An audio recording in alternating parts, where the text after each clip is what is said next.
अरे बाबा नाक के पूता हुआ बोलवले बानी पाता रात खवले बानी पाता रात खवले बानी हो अरे बाबा नाक के पूता हुआ बोलवले बानी पाता रात खवले बानी पाता रात खवले बानी ए मैया हो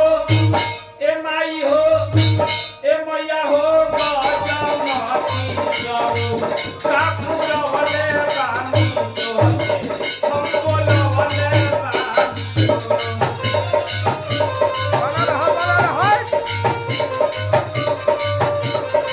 दिया दिया ये नहीं रहा भैया और का भक्त कहले अहिरा के पूता हुआ बोलवले पानी दूधा हुआ मंगवले पानी दूधा हुआ मंगवले पानी हो ए मैया हो ए मैया हो ए माई हो गजमती खीरा वाचर होले पानी रौगा के बोलवले पानी ए मैया हो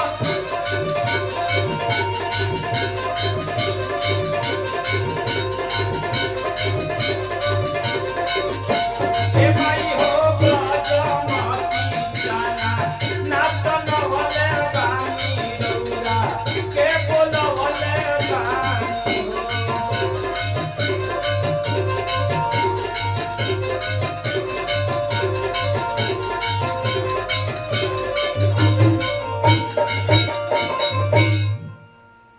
तो चलिए रुआ सुननी पचड़ा अभी दशहरा के समय भी चलता है तो पचड़ा बड़ा बढ़िया गनी भी है जी तो एगो तनी व्यापारी हो जा चुनरी उतार नौका भाई लोग खाते हाँ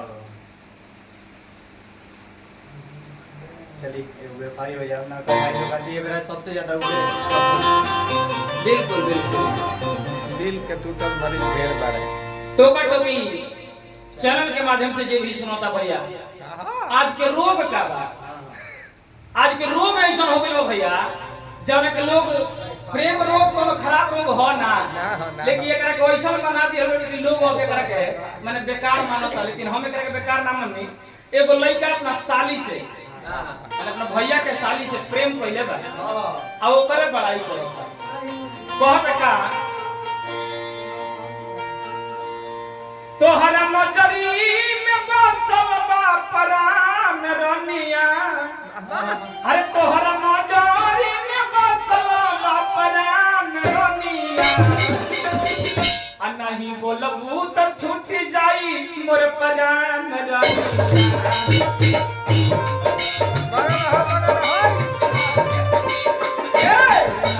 बोलबू त छूट जाई मोर परान रनिया चलो भैया सामने नहीं खेल लगे हाँ हाँ अंतर वाले को का कहलो बहुत की तहरा चलते तू ना बोलबू तो सोच लियो कि हमारे जान निकल तोहरा प्यार में पागल भइनी अपन जिंदगी में बनी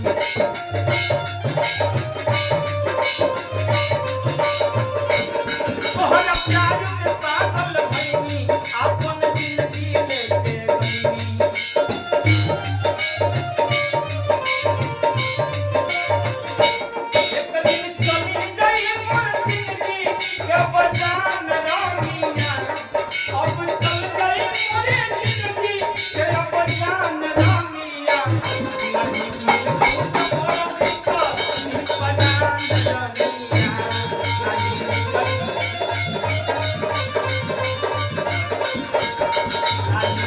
भूत मोर पिता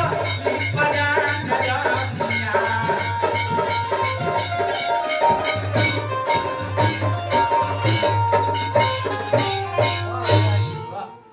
गर्दा पता नहीं गर्दा इहे हमारा चलते बा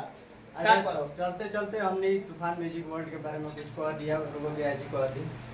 चली ई तो हमरा खातिर सौभाग्य के बात बा कि आज हम तूफान म्यूजिक स्टूडियो में आज आके कुछ गावे बजावे के अवसर मिलल